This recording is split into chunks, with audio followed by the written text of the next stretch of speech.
Hello guys, আজকে আপনাদেরকে দেখাবো আইভি ইনজেকশন, অর্থাৎ আইভি মানে ইন্টারভেনাস রোয়াগি যাকে বলা হয় বাংলা ভাষায়, এবং ভ্যানের মধ্যে ইনজেকশন করা হয়।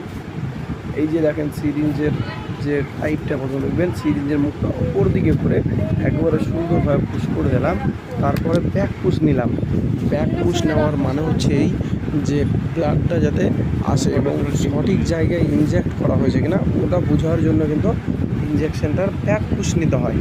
ব্লাড যদি চলে আসে সিরিঞ্জের মধ্যে তাহলে বুঝতে হবে যে সঠিক জায়গায় ইনজেক্ট করা হয়েছে ইনজেকশনটি, তারপরে পুশ করতে হবে। যদি ব্লাড না আসে তাহলে কিন্তু ইনজেকশন পুশ করা যাবে না, কারণ সেটি সঠিক জায়গায় ইনজেক্ট হয়নি, সেই জন্য পুশ করা যাবে না। যদি ব্লাড আসে তাহলে সঠিক জায়গায় ইনজেক্ট হয়েছে, ব্লাড এসেছে, তারপরে পুশ করে দিতে হবে।